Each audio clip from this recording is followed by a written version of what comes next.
ഹിമശൈല സൈകത ഭൂമിയിൽ നിന്നു നീ പ്രണയപ്രവാഹമായി വന്നു. അതിഗൂഢ സുസ്മിതം ഉള്ളിലൊതുക്കുന്ന പ്രഥമോദ ബിന്ദുവായി തീർന്നു. പ്രഥമോദ ബിന്ദുവായി തീർന്നു.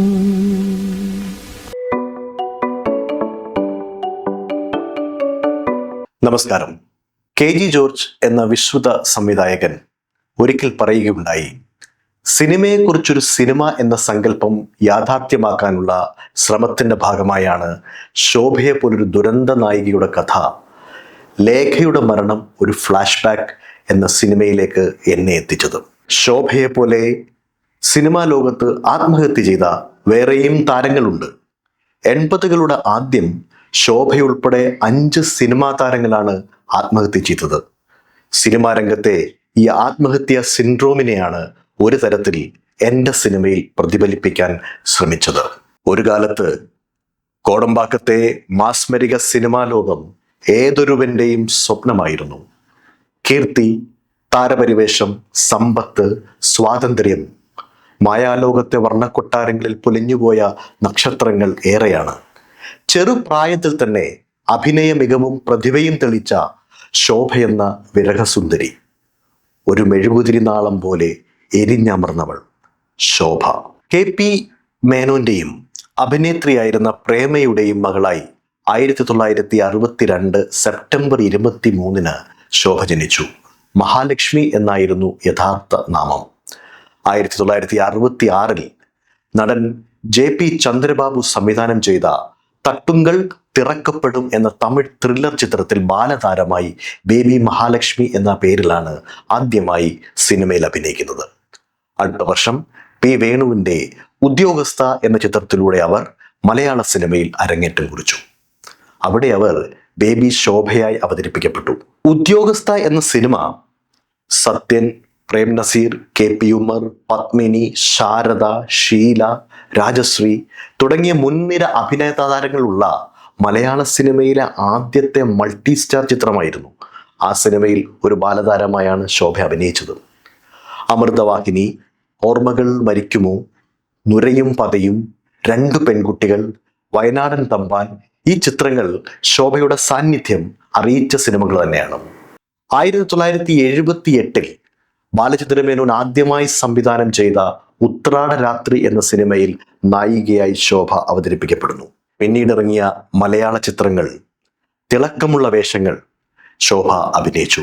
ഏകാകിനി, ഉൾക്കടലിലെ റീന എന്ന കഥാപാത്രം, ബന്ധനത്തിലെ തങ്കം, എൻ്റെ നീലാകാശത്തിലെ മാലിതി, ശാലിനി എൻ്റെ കൂട്ടുകാരിയിലെ ശാലിനി എന്ന കഥാപാത്രത്തിലൂടെ ശോഭ മലയാളത്തിൻ്റെ പ്രിയ നടിയായി മാറി. മലയാള ചിത്രങ്ങൾക്കൊപ്പം ശോഭ തമിഴ്, തെലുങ്ക്, കന്നഡ ചിത്രങ്ങളിലും സജീവമായിരുന്നു. ഒരു വിവിധ ഭാഷാ നടി എന്ന പരിവേഷത്തിൽ സിനിമാ ലോകത്ത് തിളങ്ങി നിൽക്കുന്ന കാലം. ചെറുപ്രായത്തിൽ തന്നെ സിനിമയുടെ അത്യുന്നതങ്ങളിൽ.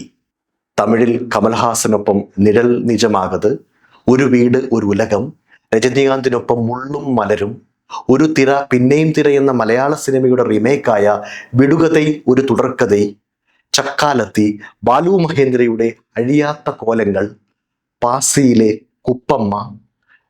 ഇതോടൊപ്പം തന്നെ തെലുങ്ക്, കന്നഡ ചിത്രങ്ങളിലും തൻ്റെ സാന്നിധ്യം അറിയിച്ചിരുന്നു ശോഭ എന്ന നടി. താൻ സ്വപ്നം കണ്ട സിനിമയുടെ വർണ്ണാഭമായ ലോകത്തേക്കുള്ള ചുവടുവയ്പ്പുകൾ.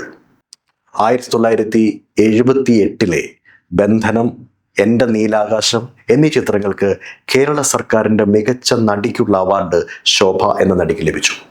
അതേ വർഷം തന്നെ കന്നഡ സിനിമാ ചിത്രമായ അപരിചിതയ്ക്ക് ഫിലിം ഫെയറിൻ്റെ മികച്ച നടിക്കുള്ള അവാർഡും ലഭിച്ചു. 1979 തിരുവിതാംകൂർ സഹോദരിമാരിൽ ശ്രീമതി ലളിത നിർമ്മിച്ച പാസി എന്ന തമിഴ് ചിത്രത്തില് മികച്ച നടിക്കുള്ള ദേശീയ അവാർഡ് ലഭിച്ചു. കൂടാതെ 1977 ഓർമ്മകൾ മരിക്കുമോ എന്ന ചിത്രത്തിന് കേരള സർക്കാരിൽ നിന്ന് മികച്ച 2ാമത്തെ നടിക്കുള്ള അവാർഡ് ലഭിച്ചു.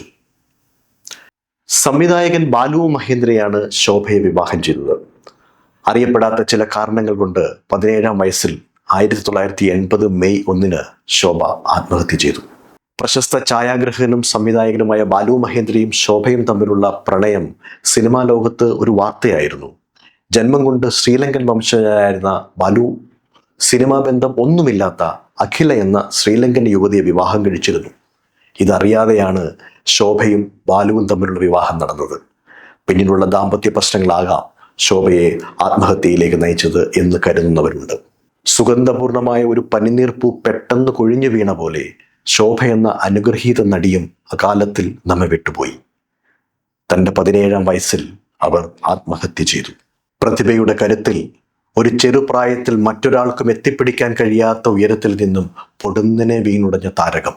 കോടമ്പാക്കത്തെ കാണാവഴികളും ഇരുട്ടിന്റെ മറയ്ക്കും മാത്രം ഉത്തരം തരാൻ കഴിയുന്ന ചോദ്യങ്ങൾ അവശേഷിപ്പിച്ച് ഇപ്പോഴും ഒരു സമസ്യയായി ഓർക്കപ്പെടുന്ന ശോഭ എന്ന അനുഗ്രഹീത കലാകാരിക്ക് ആദരാഞ്ജലികൾ.